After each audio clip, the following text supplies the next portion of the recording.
بھر کے اندر دین کی بات کر سکتے ہیں تو علماء کرام اسی علم، اسی شریعت، اسی طریقت اور اسی سیاست کو بھی اسی طرح متعارف کرا سکتے ہیں۔ یہ علمی بات ہے اور عملی طور پر آپ اس کے نمونہ بن سکتے ہیں۔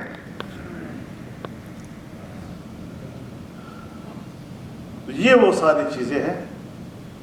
اگر ہم فدائے ملت کے پیروکار ہیں، اگر ہم حضرت شیخ الاسلام کے پیروکار ہیں، اگر ہم مفتی محمود کے پیروکار ہیں، اگر ہم حضرت شیخ الہند کے پیروکار ہیں،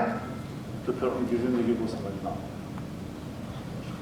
اور انہوں نے قرآن و سنت کو سمجھا۔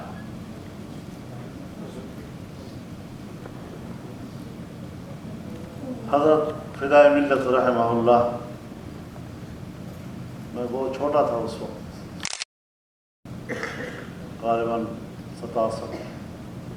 66 کا زمانہ تھا، جب وہ ملتان تشریف لا رہے تھے، پہلی مرتبہ آ رہے تھے، تو والد صاحب نے بہت بڑے استقبال کا انتظام کیا تھا اور خود ملتان ریلوے اسٹیشن پر استقبال نہیں کیا، کراچی سے آ رہے تھے تو بہاولپور جا کر وہاں سے ان کے ساتھ ڈبے میں سوار ہوئے اور رش اتنا زیادہ تھا کہ حضرت کو بہت تکلیف ہوئی۔ اور مجھے یاد ہے گاڑی میں جب ہم بیٹھے تو مفتی صاحب نے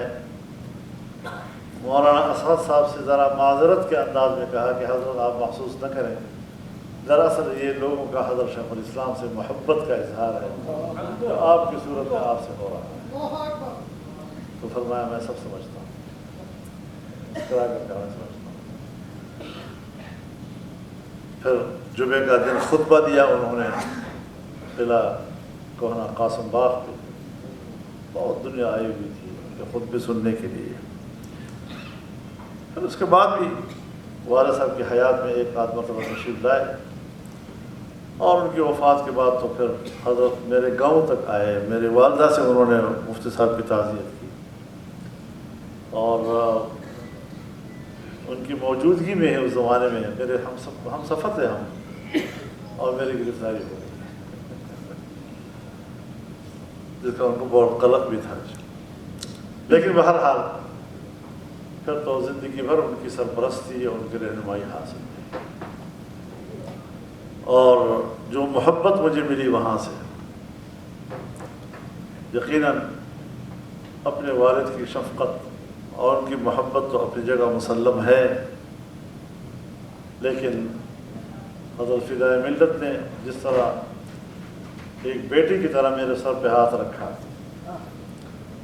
آج بھی میں اس رہنمائی سے استفادہ کر رہا ہوں اور اللہ کرے کہ ہماری نسبتیں قائم رہیں۔ اور جغرافیائی تقسیمیں آتی رہتی ہیں اور شاید آتی بھی رہیں گی، لیکن ہمیں باہمی جوڑ، خطے کے امن، باہمی تعاون، دوستی، اس کا راستہ ہمیں اپنانا چاہیے اور اپنے جو ہمارے سفارتی وسائل ہیں، اقتصادی وسائل ہیں،